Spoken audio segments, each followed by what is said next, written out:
عارف أيها الصديق الصدوق، أنا النهاردة هفرجك على إيه؟ مش عارف ولا أنا.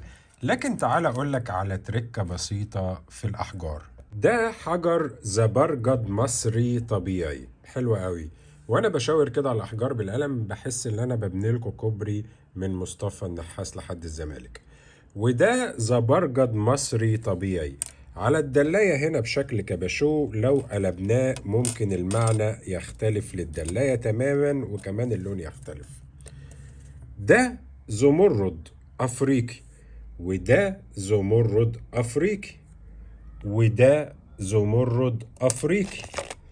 ها اللي جاي ايه؟ برافو، زمرد افريقي. يبقى احنا هنا عندنا التلاتة زمرد. اوبا، ده كمان زمرد يا بوبوش. لا، ده يشم. لا يا بوبوش، ده مش يسم، مش يشم. ده بيقولوا عليه جاد. خلاص، جاد. الجاد غالي جدا وبيوصل لملايين زي الزمرد. خلاص يبقى يشم. لا برضو مش شكل اليشم، ده قريب جدا من الزمرد. خلاص والله ما انا مرجع لك كلمة، يبقى زمرد.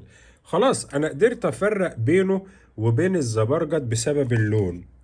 طب لو حطيت لك ان ده زبرجد، اقرب لمين؟ اقرب للون ده هنا طبعا، لكنه شفاف، ممكن ناس هتقول عليه زمرد.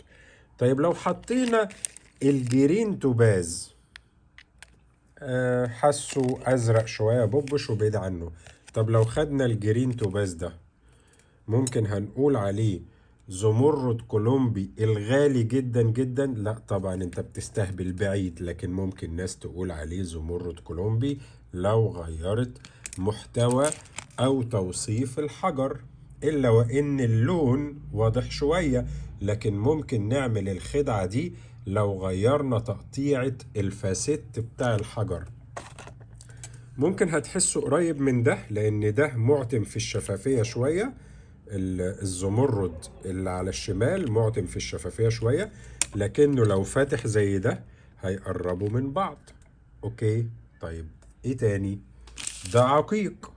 لو حطيناه جنب اليشم، او زي ما انت عاوز تسميه زمرد، او زي ما انت عاوز تسميه جاد، هيكون قريب من بعضه. طب ممكن تطلعه لي من الكيس واشوف فعلا قريب ولا لا؟ هنحط العقيق على اليشم او الزمرد او سميه زي ما تسميه.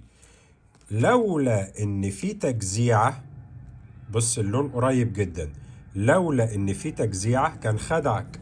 طيب ده ما فيهوش تجزيعة،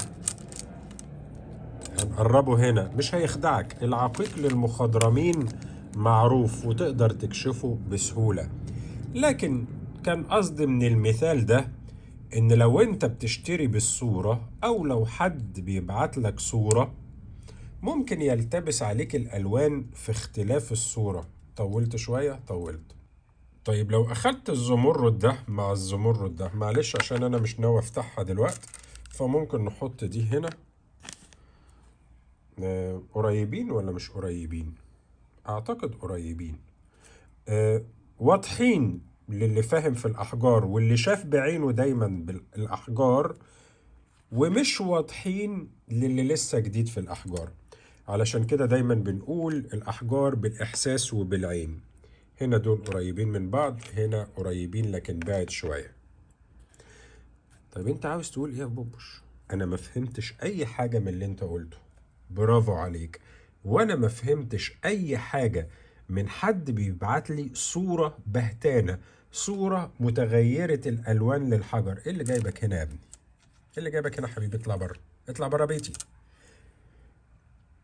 لو حد بعت لي صورة على الانترنت، حتى لو انا خبير احجار، 75% بتبان و25% ما بتبانش، وده احتمال خطر حبتين. مساء الجمال.